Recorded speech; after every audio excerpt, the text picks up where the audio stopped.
It's like, some people don't like butterflies because they don't know where they're going to go, It's just like... What? Is that a joke or are you serious? I feel like...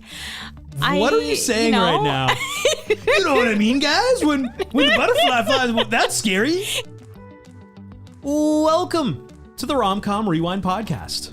Hi, I'm Sarah. And I'm Devin. And like you, I love rewatching movies over and over again. You made it here. You found us. You love romantic comedies, which is awesome because we do as well. So this is a show where we rewatch rom-coms, break them down a bit for you, maybe take a peek behind the curtain, dig beneath the surface, and decide, does it still hold up? Today we have Love, Simon. And before we get into this episode, as always, if you ever want to reach out and talk about anything on the pod, we respond to 100% of our DMs on Instagram at RomcomRewind, of which Sarah typically responds to everything. With that said, a message from Laura summoned me to our DMs this past week because this is something that Sarah and I have argued a million times about. I thought it was charming.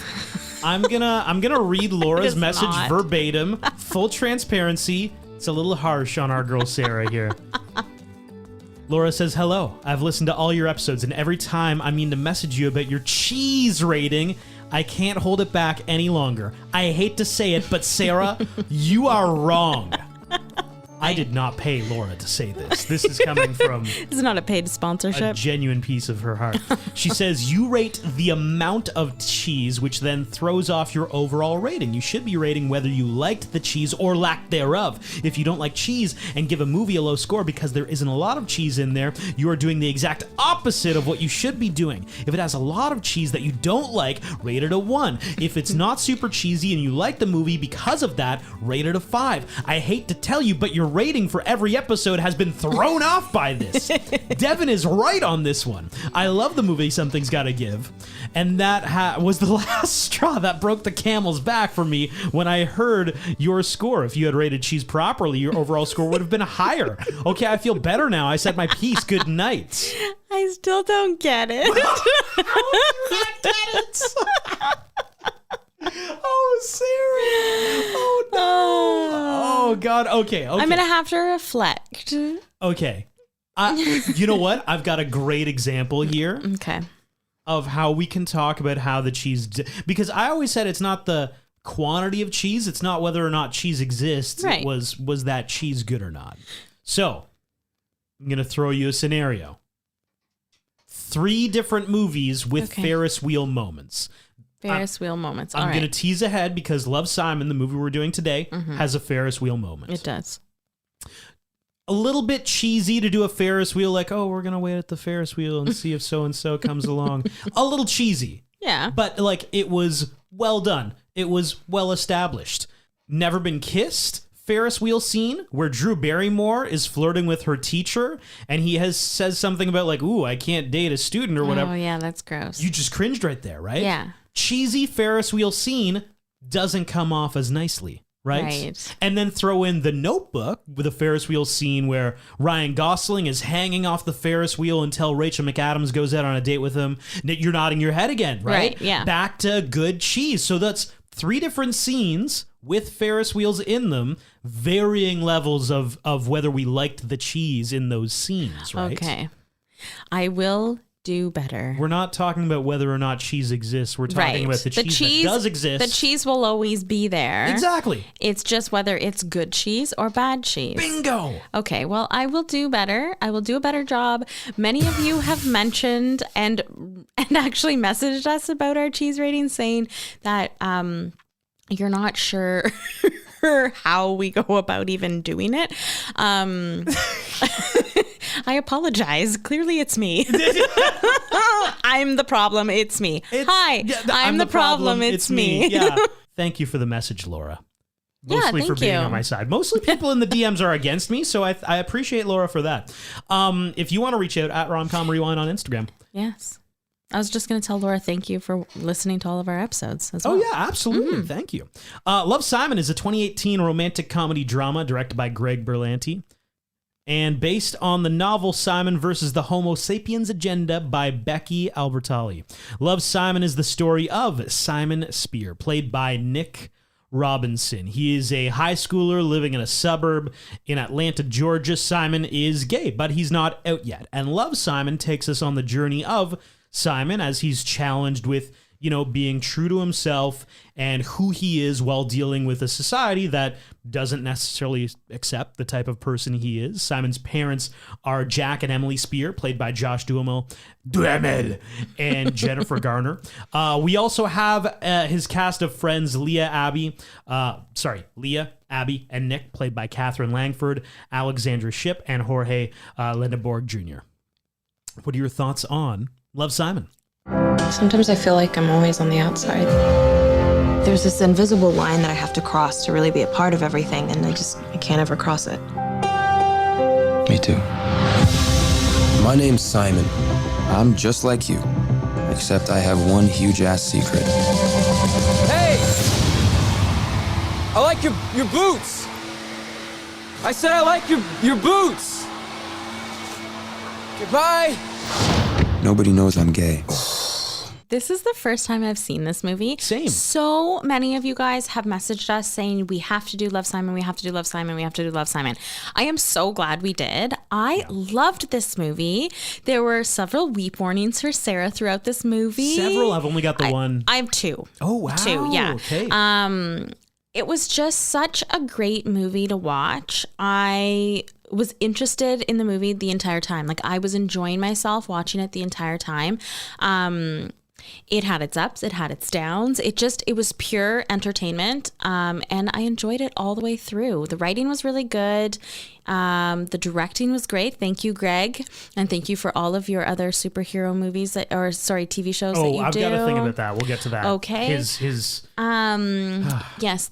And no, it was really good. It was nice. I really liked it. Yeah, I thought, what a great story, first of all.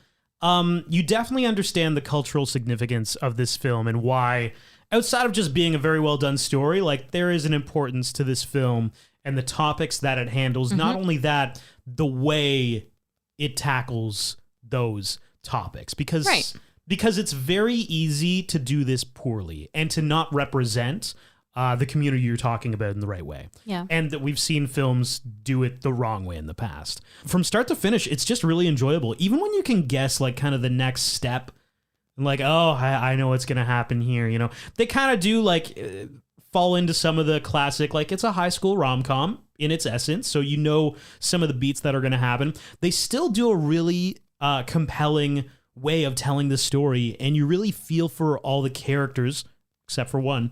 And you feel like this is a real story, right? Like, that you're telling a story that I believe that happens, Yeah. Is this like a late 2010s, because it's 2018 movie? Yeah.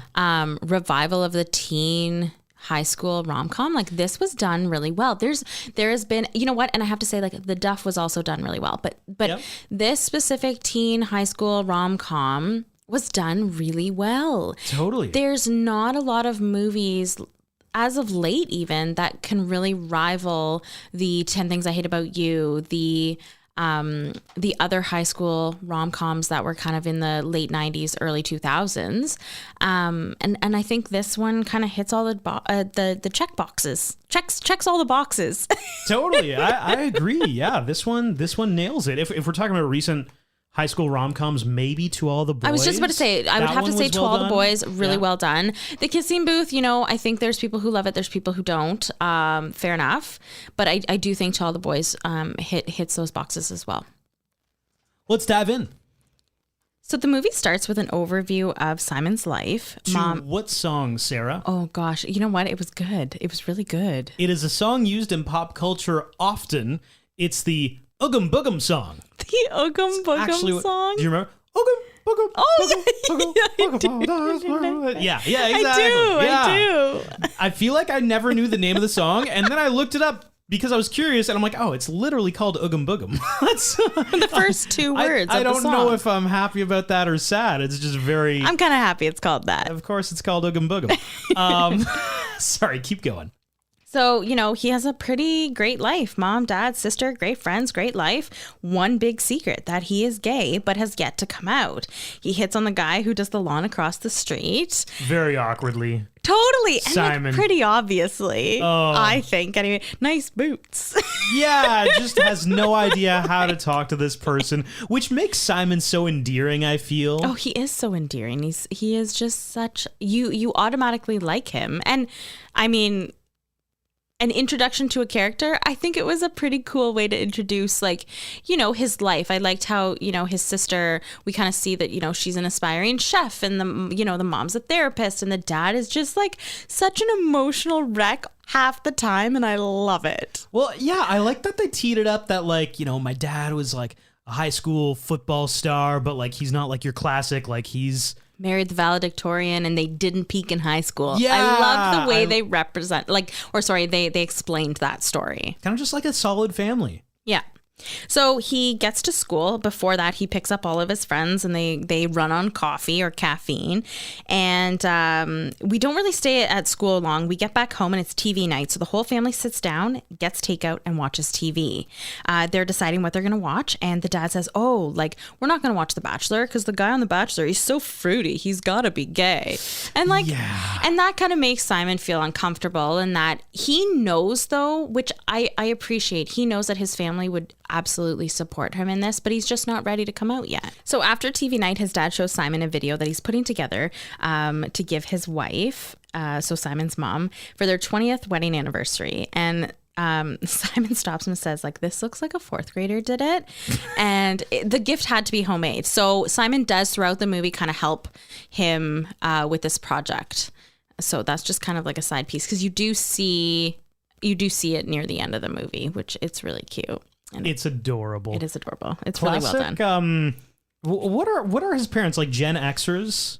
Yeah, I would say that. Yeah. Mm-hmm. I've worked with a few people who they'll do videos or something, and there'll be a really bad effect on it, and they'll be like, "Yo, check it out," and I'm like, this looks like local news from the 2000s, or from 2005. This does not look good. I would say even our local news right now on TV sometimes has that effect, because sometimes I'll watch our local news and I'm like, oh my God, their pores. Their cameras. You'd think by now we're in 2023, their cameras would be better. I think my iPhone camera is better than their studio cameras. I know cameras. my iPhone camera is better than their in-studio cameras, okay? I know that. Be better. Spend some cash money on better cameras. Seriously. So I don't see their pores. Okay. So there's this blog at their school called Creek Secrets, and the newest post is about someone who is gay but hasn't come out yet, and it's signed by someone named Blue. Immediately, Simon decides that he's going to make a Gmail account and send this person an email, and he signs this email Jacques. The next morning, he still has no replies. He's very antsy, because in that email to Blue, he does say, I also have a secret. I'm just like you. I am gay, but I haven't come out yet. Mm-hmm. So kind of trying to connect with this person, Blue, but he hasn't had any replies yet. So he's kind of freaking out. At lunch, we meet a few more people, like Bram. We also find out we find a press-on nail in salad, in Abby's salad. That's disgusting. I just had to say, that's gross. Cafeteria feed. Disgusting. Food. At the school, we also meet Ethan, who I think we're led to believe is the only other character at school who is out. Right. Ethan is openly gay. Yeah. And there is a scene that I thought was really, really funny, where we kind of get a quick introduction to Ethan. Somebody mentions, somebody's doing a commentary of Ethan's out. And Ethan says that they want to go for Halloween as a slutty Charmander, is what Ethan says, which I thought was hilarious. So we actually asked you, our CR fan, we tossed it up on our Instagram, just best and worst Halloween costumes, because we do have a Halloween scene in the movie coming up. But we asked you, one of you said, I once got one of these costumes that blow up like the alien carrying you costume. Oh God, those are ironically hilarious. I love seeing them at parties. I think they're so funny. I never knew how they worked. And now, thanks to this person, I do know there's a fan inside them. But for this poor first person, the fan was broken. So it just luckily they were able to fix it before Halloween.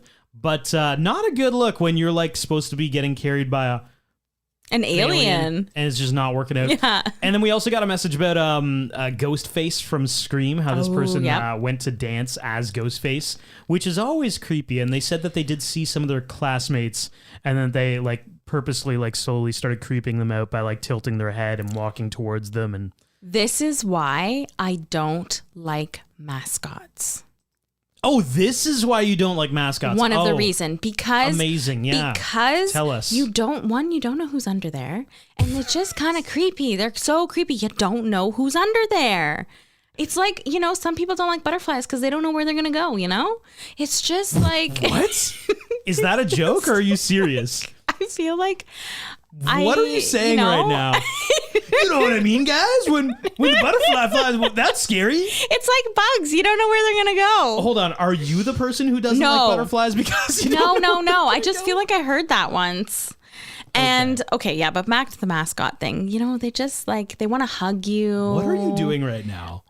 No? Okay. I'm so fascinated by your fear of one, mascots, and two, that you're like, the butterfly thing, right? Everybody's got it. Okay, not everyone has it, but even bugs, right? Some people don't like dragonflies. I mean, I don't know why you don't like dragonflies, but maybe it's the whole you don't know where they're gonna go. They dart so fast around. So I wanted to do worst, sluttiest Halloween costumes. You just totally disregard it. Yeah, I'm moving. Okay.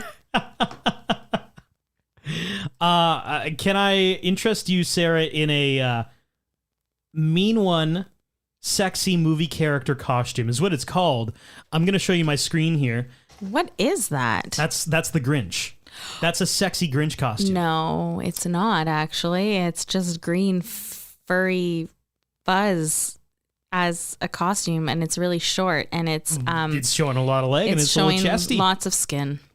How about a men's Infinity Space Voyager costume? No, it's a Buzz Lightyear costume that has short shorts, like booty shorts, and then it has a crop top of Buzz Lightyear's kind of outfit. Interesting.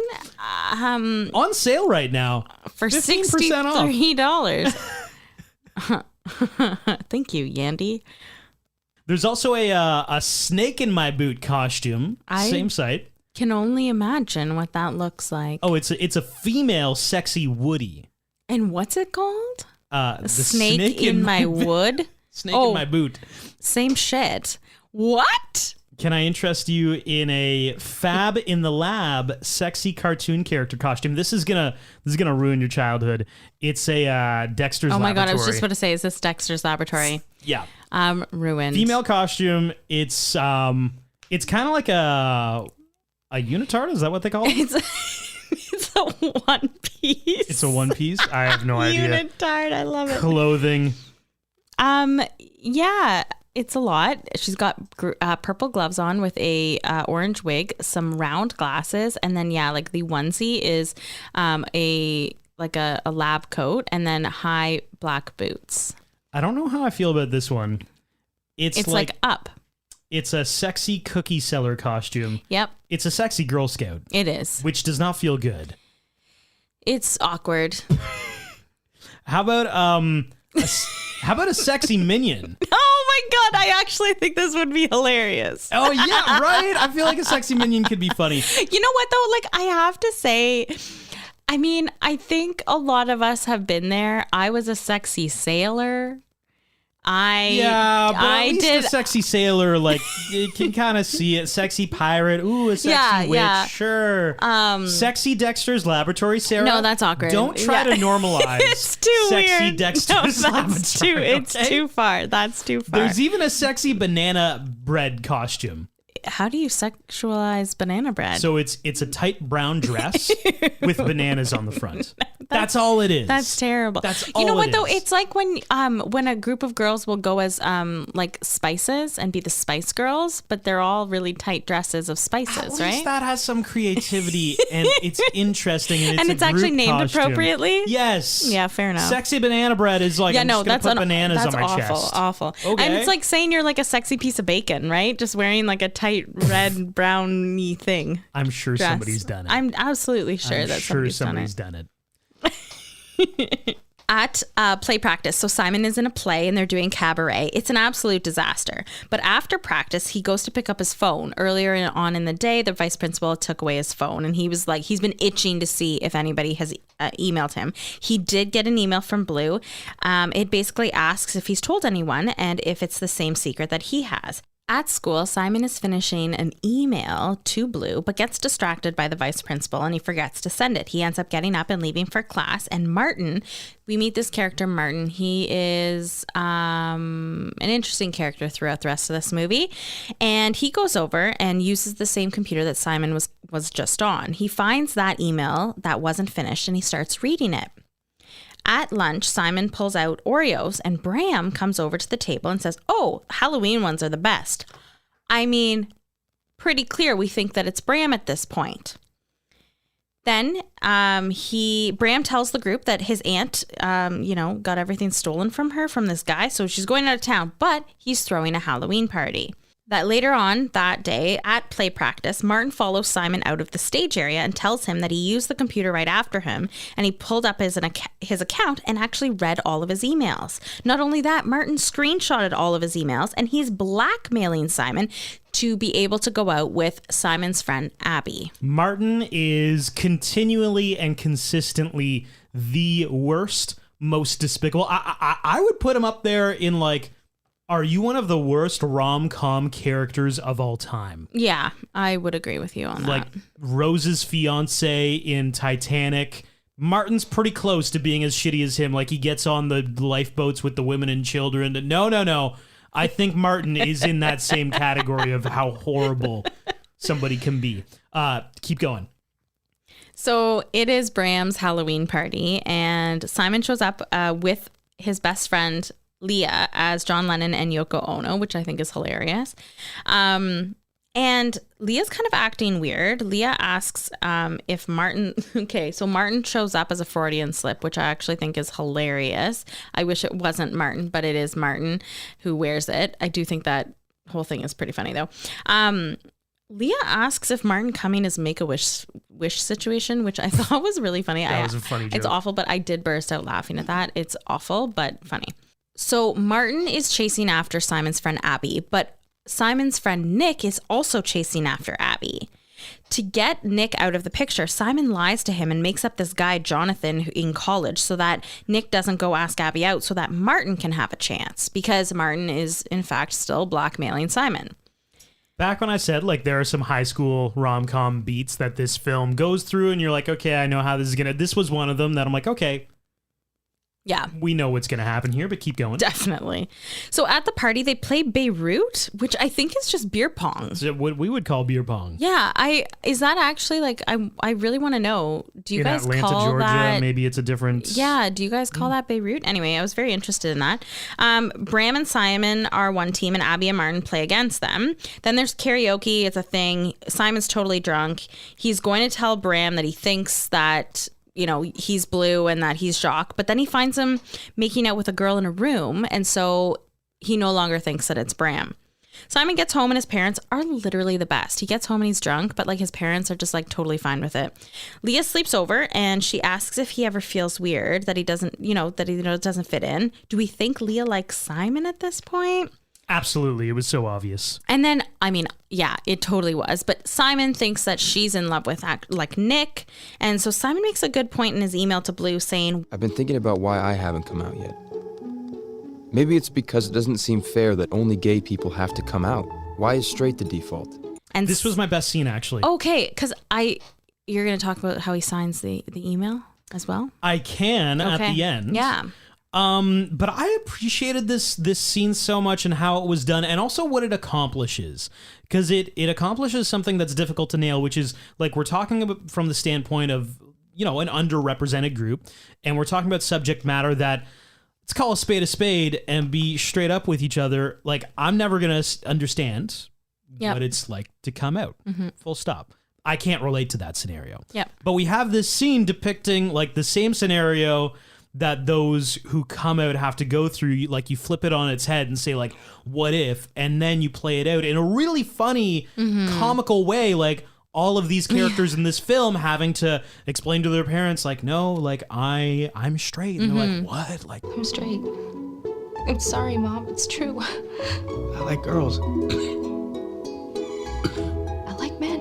You get that from your dad, is that? I'm in love with Nick.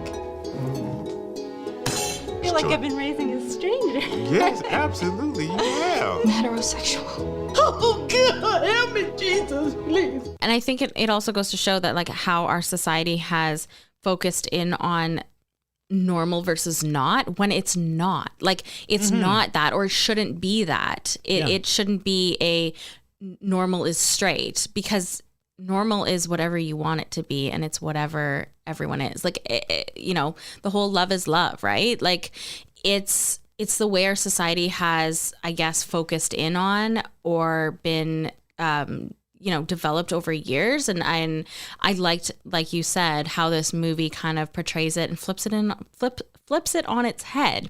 And I liked that, the way that it kind of made you really think differently. And I think that's really cool. and as you alluded to, the end of the email, like, I mean, Simon's been drinking. He's a little bit drunk. Drinking. He signs the email, love Jacques. Dun, dun, dun. Yes, love. Is Blue does that imply that Simon has a crush on Blue? I think it does. I think it would. I think it would. Continue on. Okay, so we meet at the Waffle House, and Abby, Simon, and Martin are there running lines for the play Cabaret. This is Simon just trying to get Abby and Martin together because, once again, Martin's still blackmailing him. So he's got to figure out ways to put them in the same room together. Right. So we meet Lyle, and I think Simon thinks that he's Blue, and it is confirmed later on that Simon does, in fact, think that Blue is Lyle. Martin gets Abby to stand up on the table and belt out that she deserves a superhero. Her dad's let her down in her life, and I thought this scene was cute. It kind of at this point you don't absolutely hate Martin quite as much as you will later on in the movie. Okay. Yeah, you will. You'll hate him more. But I thought that I liked this scene with Abby and kind of her taking control of that. Then Simon runs out of the diner to go and talk to Lyle, and then he gets an email, and he knows for sure. He's like, this Blue is Lyle. He's going to come out at his dad's Hanukkah celebrations. Blue has told him in the email that he's going to his dad's celebrations a little bit early for Hanukkah, and he's going to come out at this point. Abby also now doesn't hate Martin after this kind of hangout. Can we talk a little bit about the emails back and forth between Jacques and Blue? Sure. At one point, they both talk about their sexual awakenings. I say Jacques and Blue, but it's Simon and Blue, who we still don't know yet. Right. They talk about their sexual awakenings being Jon Snow, Kit Harington from Game of Thrones. Yeah. And Simon is like, yeah, mine was Daniel Radcliffe, like from Harry Potter. Right. Like Harry Potter himself. Mm-hmm. And that's how he kind of like him finding Daniel Radcliffe attractive was the beginning of him realizing that he's gay. Yeah. Sarah, I want to rank with you most attractive fantasy characters of all time. And in fact, we can play a game here just to spice it up a little bit. Okay. How about like would you or nah? Would you? Like, or not? like Okay. would Sarah? All right. Would I or not? Would you? Would you? Would I or not? Number one on the list, Henry Cavill, Geralt of Rivia. Would you? Yes. Yeah, that was okay. Yeah. Superman. Yeah. Okay. That's two Mm-hmm. yes. Chris Hemsworth, Thor? Yes. Yes. Chris Hemsworth, Snow White and the Huntsman? Yeah. Oh, more so. Wow. Good to Yeah, I know. think so. Yeah. Jason Momoa, Khal Drogo, Game of Thrones. Ooh. I don't know.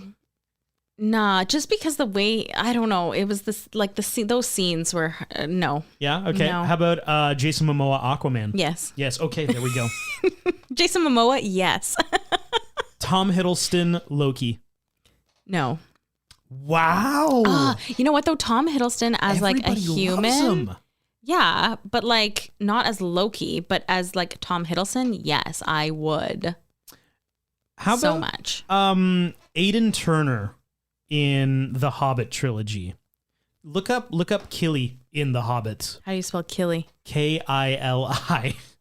People were like, this was viral when the Hobbit movies came out. People were just lusting for Aidan Yeah, I Turner. would. Yeah, you would. Okay. Don't forget, he's small. He's like a dwarf, right? I mean, the character is That's a dwarf. fine. Okay, all right. Robert Pattinson in Twilight. Whoa. I don't know. Edward Cullen, Sarah. I mean, yes, probably. Yes, probably Yeah. is all Robert Pattinson's gonna get. Well, you know what? Like the books. Were you a it's- Jacob guy or a... I did really like Jacob, and then he imprinted on Esme, and it was weird. So, like, I don't know. So not... Wow.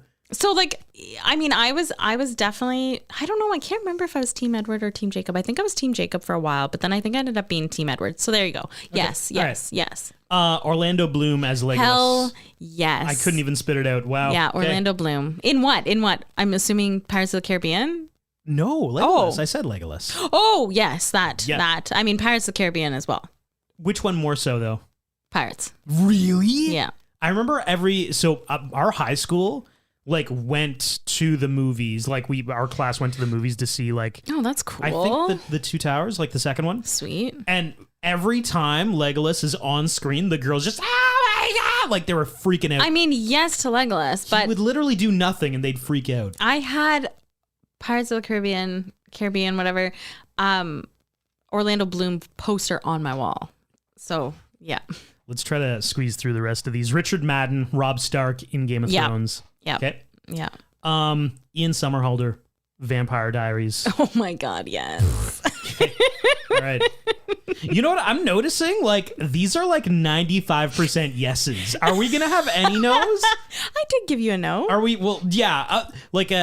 Oh right, Khal Drogo was a no. Yeah, and like Edward Loki Cullen was on the edge. Yeah, Edward Cullen was kind of on the Right, edge. Loki was a no. How about Jamie Dornan as Christian Grey in 50 Shades? No. It's not okay. Wow, yo. Okay. I mean, he's hot, but yeah, no. I think you're gonna get some hate for that, Sarah. Well, I've never seen the movies and I've never read the books. Okay.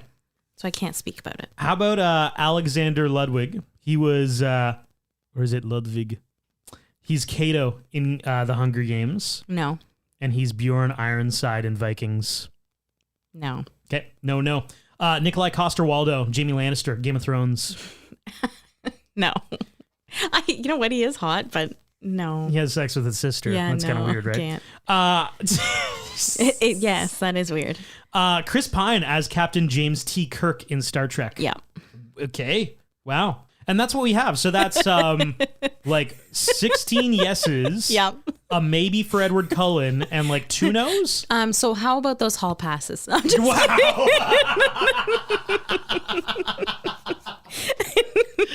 Well, you know what? Actually, Sarah, great point. You only get a hall pass for one.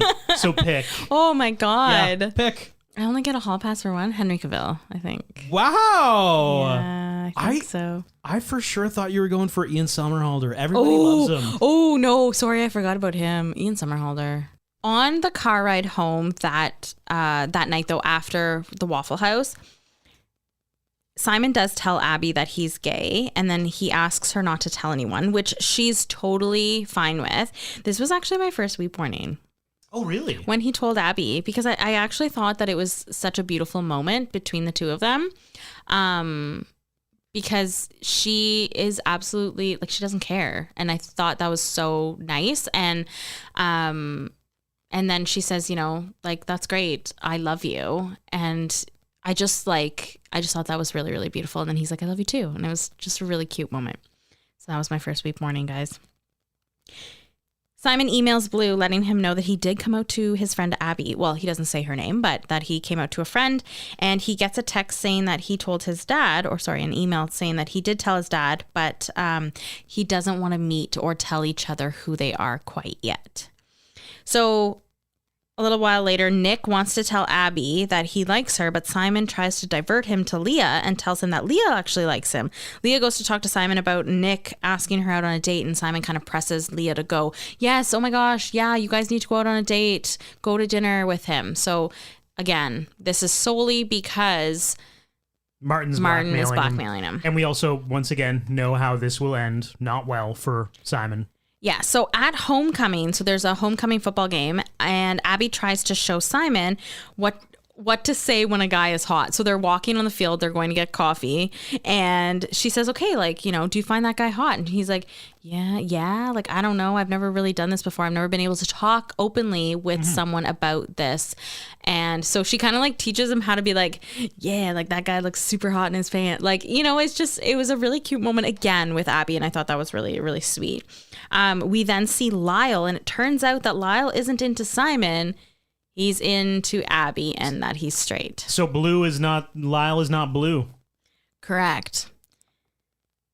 Okay, I also have to talk about the disses, the fire disses that Ethan throws those guys all the time. So throughout the movie, there's these two guys who make fun of Ethan, who try to bully Ethan because he's out gay. And I have to say, the lines that they gave Ethan in this movie, or Ethan's character, is hilarious. Oh, Ethan roasts them. It's great. The little micro penis with the carrots, and let's get some hummus for that. I was dying laughing. I thought that was so funny.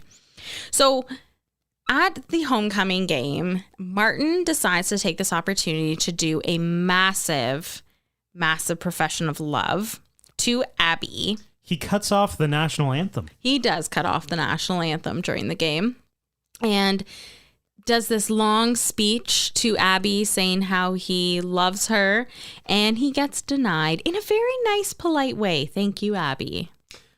And now romantic comedies have, grand romantic gestures. This was one of ours, and this is probably one of the worst grand romantic gestures in rom-com history. It was very satisfying because Martin's a piece of shit, yeah, and we hate him. Mm-hmm. But I have for you real stories from real people and their horrible grand romantic gestures, like how they've gone wrong. Oh no.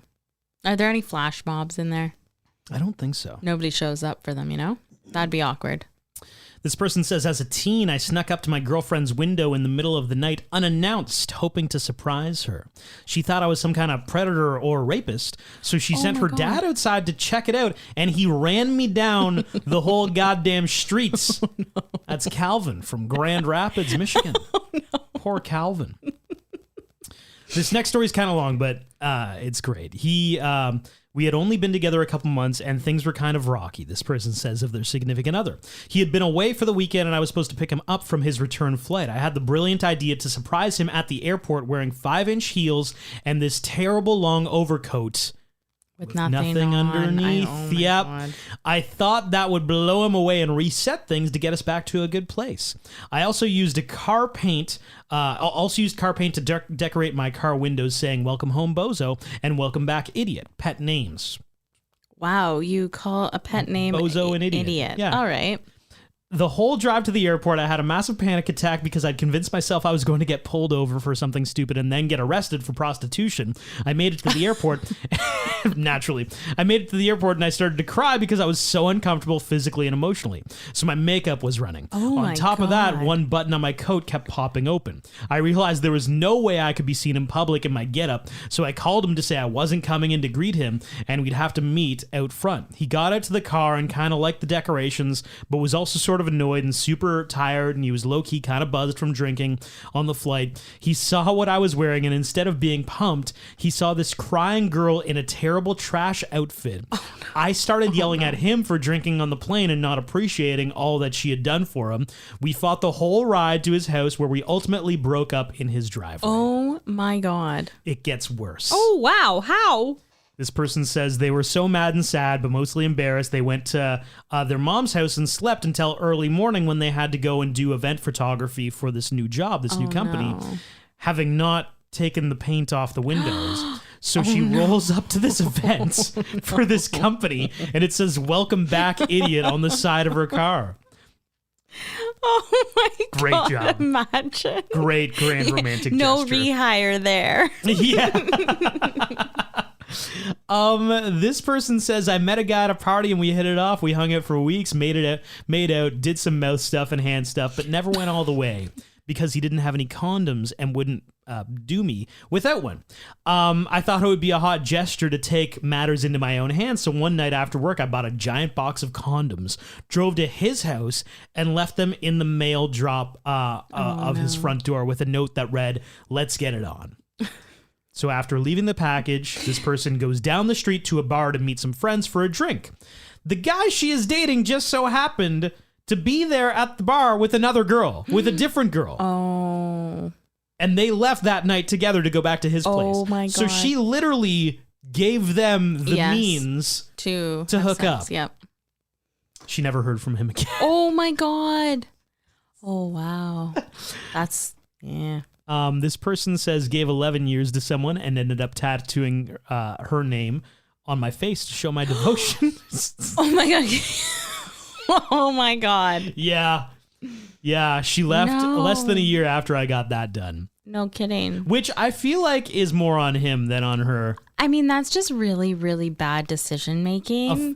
Imagine I got your name, Sarah, No. tattooed like under No. my eye. No. Yeah, exactly. Like We're that's married and I would not allow you to do that. good. 'Cause Yeah. That's That's really bad decision making. almost as bad as Martin professing his love to Abby. Correct. And her turning him down Yes. to disastrous effect, which also has disastrous effects for Simon now, because who outs him in that Facebook Creek group? Secrets. Yeah. He puts up a blog post with all of the screenshotted emails and basically outs Simon to the entire school and whoever else reads the blog post. Like Simon's sister even knows. And you don't do that to anybody. No. I was furious for him. All of his friends start messaging Simon, asking if he is okay, if he wants to talk, that they love him. He is just freaking out and doesn't know what to do. So he just kind of throws his phone to the side, doesn't want to deal with it. It's Christmas break, so he just kind of basically hangs at home, doesn't really leave his house a lot at all. We do know that Blue has gone away someplace where he barely has service. So he doesn't know that who Simon is. Now that that's outed, he will in fact, when he comes back into service, know that it is Simon who is Jacques, and he's just kind of freaking out. Christmas morning, Simon says to his family that he wants to talk about something, and his dad, Joe. You got somebody pregnant. No, you're pregnant. Yeah. I knew it. Yeah, I'm I pregnant. knew it. And he's got that glow about him, babe. No, I'm gay. Honey, And I don't want you guys to think anything different. I'm still me. of course you are. Yeah. His family his dad still makes jokes, and his mom is totally good with it. But I think his dad is just unsure at this point. Not that he doesn't support him, but you're just really not sure what he's thinking. After Christmas break, Simon is driving by and sees his friends on the way to school. He stops and goes to talk to them, and it turns out over Christmas break, Abby and Nick got together. They started hanging out, and they talked about why it took so long. Now his friends are all mad at him, and Leah was in love with Simon the whole time and not Nick, which we kind of knew. We did know, yeah. Yeah, but now none of them want to talk to him. Even though at this point, this is when he needs his friends the most. And I wish, I get it. I totally get it. But this is a life-changing moment for somebody. And I just really wish that they would have been there to support him a little bit more and kind of got over the fact that, oh, you're a little bit butthurt because, you know, whatever. I get it. It's crappy. But why he did it should be the reason, you know, you overlook those things. 100% completely agree. I was sad because he, like, this huge thing gets outed on him and he's just left alone. Yeah. And that sucks. Yeah. And I mean, luckily in this story, his family is supportive of him because, you know, what if his family wasn't supportive of him? And what if, you know, he had gone to his friends for support and they're all mad at him? And this is what should have been is for this movie is that I just wish that his friends in this moment in time would have been more supportive of him.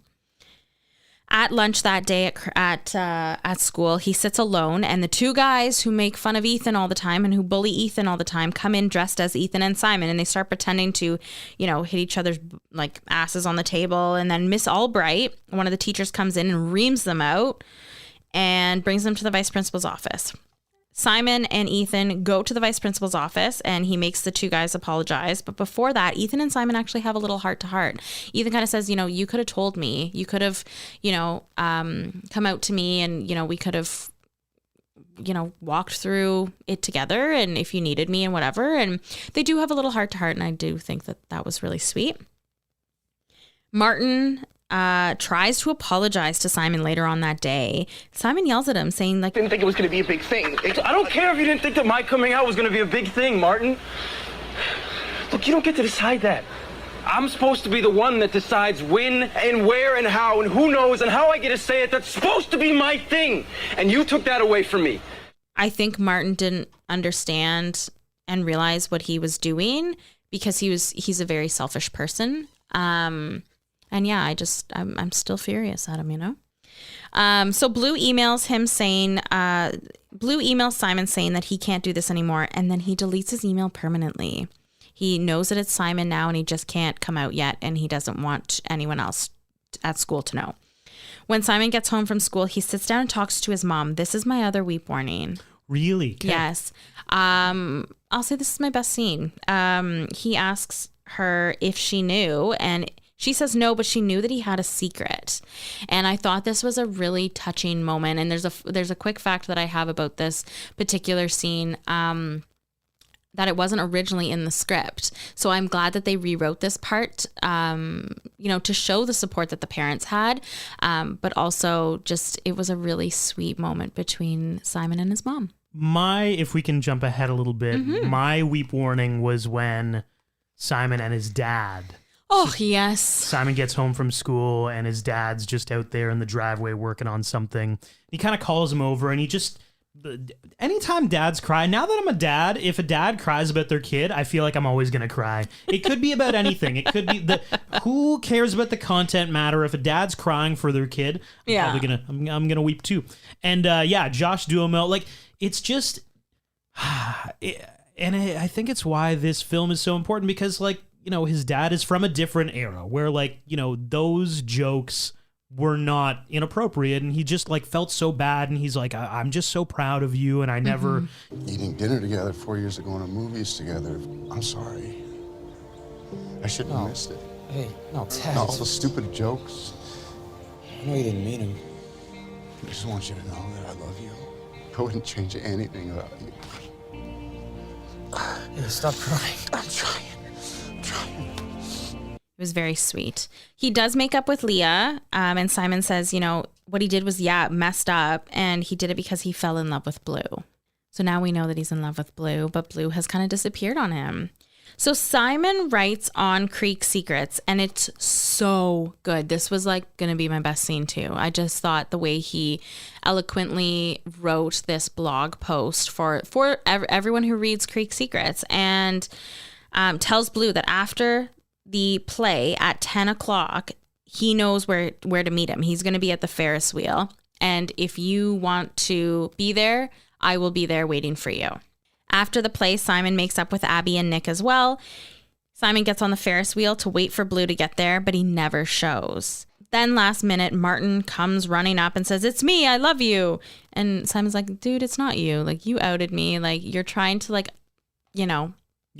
get back in my good books, the worst. But you're not going to." Then last minute, Bram gets on. Wait. Can I sit there? I was kind of waiting for somebody. Yeah, I know. It's you. It's me. And he sits down. It was Bram all along.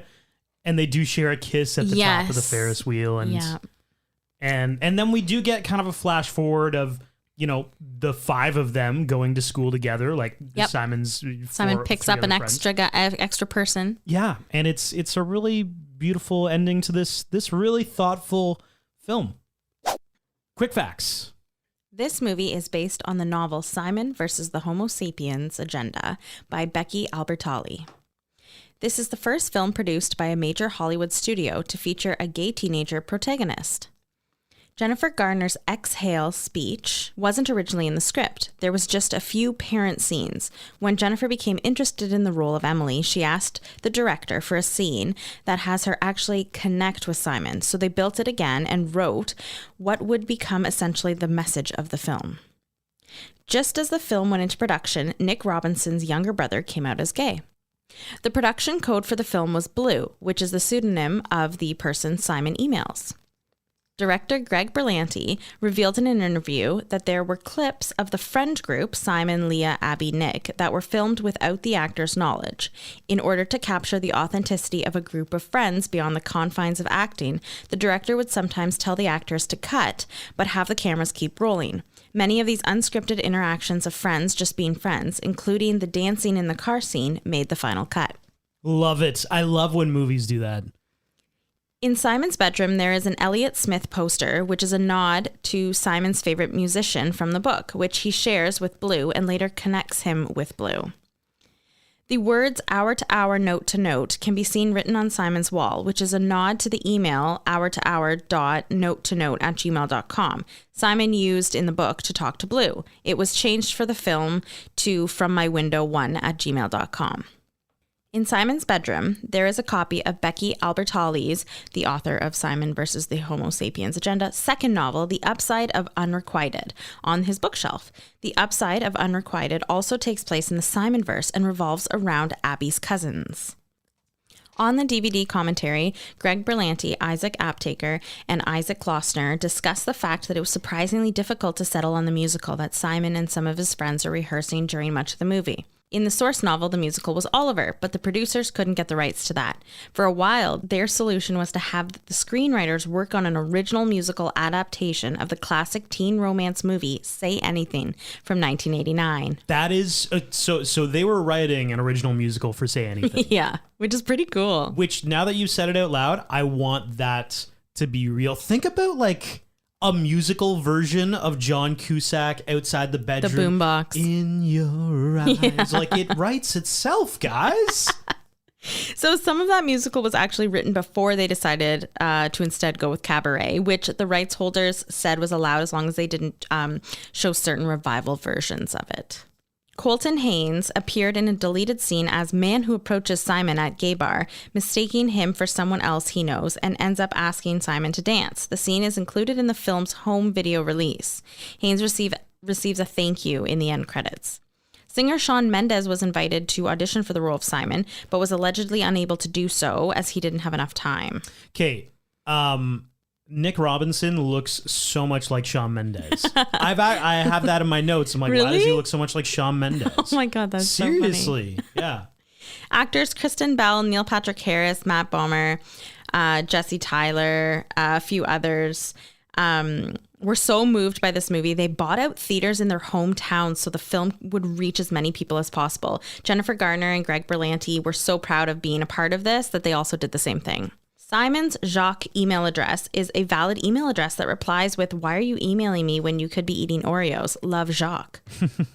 In the international trailer voiceover, Blue refers to Simon as Simon, not Jacques. On Simon's bedroom door, there is a poster for the 2007 Of Montreal album, Hissing Fauna, Are You the Destroyer?, an album about a transgender rock star. The band is known for its flamboyant stage persona, and frontman Kevin Barnes has always been misconstrued as bisexual, but the band advocates for LGBTQ+ rights. Temple Hill Entertainment, who produced the movie, is also known for adapting other young adult novels such as The Fault in Our Stars from 2014 and The Maze Runner from 2014. Simon's dad, Jack, says in the film that The Bachelor is gay. The season of The Bachelor, filmed in 2018 when the movie takes place, featured Colton Underwood, who eventually came out as gay. It was confirmed by Becky Albertalli, who's the author of the book, that Alice Spire, Simon's older sister, is not present in the film. It was also confirmed by the author that Simon only wears glasses in flashbacks compared to the book where he's always wearing glasses. Simon's coming out dream sequence is to Whitney Houston's I Want to Dance with Somebody. In the closing scene to the movie, when Simon and his friends drive off through the neighborhood, they drive by the house that was used in Life as We Know It from 2010, which stars Josh Duhamel, who plays Simon's dad in this one. Also, that one is directed by Greg Berlanti as well. It is, yes. Director Greg Berlanti previously worked with Kyan Lonsdale on The Flash in 2014. He plays Bram in this movie. He was really good in The Flash, too. Though, you know what? I have this for my quick facts. I know we talked about it when we did Life as We Know It, but Greg Berlanti is a special person for Sarah. He is responsible for in my opinion, the worst run of television that Sarah loves. Yes. He is responsible for every single CW superhero thing. He did The Arrow, I'm assuming. He's a developer on The Arrow. Mm-hmm. The Tomorrow People? I don't even know what that is. Yep. The Flash, of course, naturally. Mm-hmm. Supergirl. Yep. Legends of Tomorrow. Oh, Legends of Tomorrow, yep. Titans. Mm-hmm. Doom Patrol. Superman and Lois. Oh, that one, yeah, it just got renewed. My God, Sarah. He's involved in all of it. Is that all of them? I feel like that's all of them. I know nothing about them. There might be another one. I can't quite remember, but yeah. Anyway, there you go. Great stuff, Greg. Thank you for all that. Though the name of the high school that the main characters attend, Creekwood High, comes from the source novel, it is also reminiscent of the director Greg Berlanti's first job on television as a writer for the teen drama Dawson's Creek. Like this movie, the show also broke ground in its depiction of gay teen romance. Originally, Blake Neely, the general composer for director Greg Berlanti's TV shows, was attached to score this film. Sorry, he's also in Batwoman. Just an executive producer, though, in Batwoman. I didn't like that one. Katie Keene, whatever that is. Oh, yeah, that was like a one season, and then it was gone. Stargirl? It was with Lucy. Stargirl, I don't think that one lasted either. Yeah, no, I feel like it didn't. All-American Homecoming. Maybe that's not. Oh, these are just. Oh, Gotham Knights. Okay. I feel like that's new, right? Gotham Knights. I'm not sure, but I still have more. Oh, okay. Keep going. Thank you. The college that Simon dreams about coming out at is Liberal University. This movie premiered at the Mardi Gras Film Festival on February 27th, 2018. This was the second project where director Greg Berlanti and Josh Duhamel worked together. They previously worked on Life as We Know It in 2010 together. In the movie, Simon has a recurring dream about Daniel Radcliffe, who stars as Harry Potter in the Harry Potter franchise. On his walls, Simon has a Hufflepuff crest. He would be a Hufflepuff. Yeah, I'm also Hufflepuff. Nick Robinson was in Jurassic World in 2015, in which the leader of the Velociraptor's name was Blue. Are you sure you're a Scorpio, Sarah? Doesn't that just automatically peg you as a Slytherin? No, it doesn't.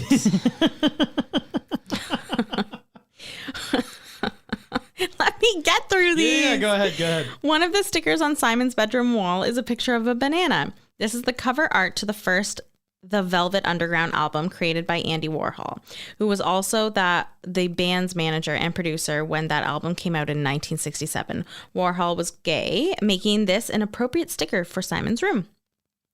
Kyan Lonsdale, who played Bram, was inspired to publicly come out through his involvement in this film. At one point in this film, Martin makes a joke to Abby that you would call a black and a Jewish person bluish or bluish. This is essentially revealed to be Blue's identity in the end. He is indeed black and Jewish. Oh, I never caught that. Me neither, actually.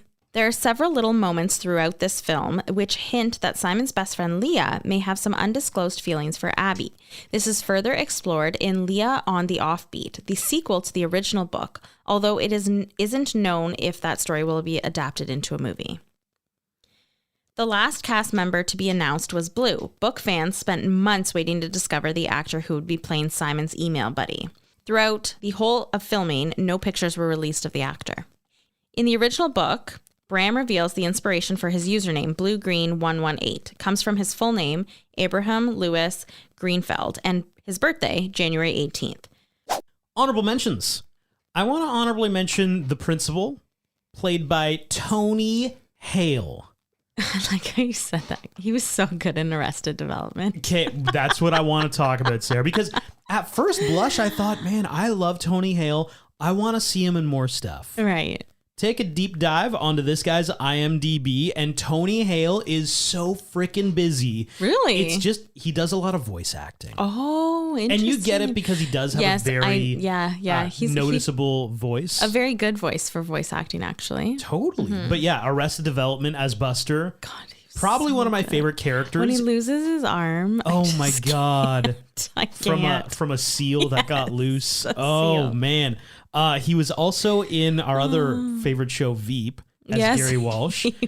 He's just, man, I feel like there are also very few actors who, like, there are certain like archetypes of actors who it's like, oh, you can't get James Marsden. There's another guy who kind of fits a James Marsden vibe. Tony Hale, I feel like, is just Tony Hale. He's the only one. Yeah, he sells whatever he's saying so well. Yeah. Totally. It's almost like you just go along with it because it's just so absurd. Like the scene where after Simon and Ethan are like completely humiliated in the lunchroom and he yells at the two boys who do it and then makes Ethan and Simon come in to be apologized to and then says, you know, whatever, because you guys are boyfriends. And it's like, no, we're not boyfriends. Just because we're gay doesn't mean we're together. Seriously. Like that's not how it works. And okay, well, whatever. It's like whatever you guys call it, you know. Yeah, like you just go along with it because you're like, this is ridiculous. Totally. But you know what I mean? How like, okay, like for example, like Kevin Costner, you can't get him for your movie. Then just get Dennis Quaid. Or get Michael Keaton. Like there are guys who are like, okay, you're that guy. Yeah. And there's like 3 or 4 of those Liam guys. Neeson. Totally, yeah. But like Tony Hale, I'm racking my brain. I'm like, I don't know anybody quite like Tony Hale. Well, I mean, you could get from Job. Community. What's that? You could get Job. Job. Oh yeah, Will Arnett. Will Arnett. Sure. I feel like they could play like I feel like Will could pull off something similar. Not the same as Tony Hale though. Not like not. You'd be a little bit more like pompous and a little bit more like. That's true. Whoa, That's true. Yeah. Although they are funny, and you know what? Speaking of Will Arnett, just because we're completely going off, talking about this, off the rails, yeah. But like Jason Bateman, their podcast is hilarious. Are you advertising somebody else's podcast in our podcast? I really shouldn't, but wow. How dare you? I just seen clips of them talking on TikTok. Hold on. So do you actually ever listen to their podcast? No. Okay, that's great. It's just TikTok. That's a glowing recommendation. Okay, well, we're gonna take this out. Oh no, we're leaving it in. Of course you are. Because that's the opposite of a recommendation. I don't actually want to listen to their podcast. Well, no. I just see clips on TikTok. You can find clips of us on TikTok too. Yes, you can. Just throwing that out there. Yeah. That's how, I don't know. That's not how I find them. But anyway, they are really funny. Okay, I digress. What should have beens? You already mentioned yours. My what should have been, and this is just Devin speaking from a place of emotional anger. Something horrible should have happened to Martin. I don't want to like clearly he's a minor, so I don't want to say dies by getting hit by a bus, but I kind of want to say that maybe he gets hit by a bus. Kind of like a Regina George situation. Exactly. Right? Just like something horrible should have happened to Martin. Because like Simon does give him a piece of his mind and tells him why he's so horrible. Yeah. But I just wanted more. I wanted something even worse to happen to Martin. That's just, like I said, it's all emotion. That. It's, yeah. Overall rewatchability. So I've got chemistry, a 3.75. For Simon and as well, like, the entire cast, there was some good chemistry between those friends. Storyline, a 4.6. Thirst factor, a 3.65. Imagination, a 4.2. I think it would have gotten more if it was in a completely original story. It's obviously based on that novel, so a couple points off for that, but still, that's also, I think, why the storyline's so high, because it was so well written, so it's kind of hand in hand. Soundtrack, 4.1. Welcome. I don't know any of the lyrics aside from Oogum Boogum. And a cheese, Sarah. I'm giving it a 4.7 because there were cheesy moments, but they were good, and they added to the story, and I liked them. Okay. It's an overall score of 4.16 out of 5 for Devin. Okay, my rewatchability is as follows. Chemistry, 4. Storyline, 4.5. Thirst factor, 3.9. Imagination, 4.2. Soundtrack, 4.2, cheese 4.4, Okay. for an overall score of 4.2 out of 5. Oh, perfect. I've got a 4.16. You got a 4.2. We're right in the mix there. This is a great film, It honestly. is great. I loved it. Loved it. Loved it. And this has been your Rom-Com Rewind of Love, Simon. Wherever you're listening, please throw us a follow. They, help us remind you of new episodes. And follow us on Instagram at Rom-Com Rewind. Thanks for listening.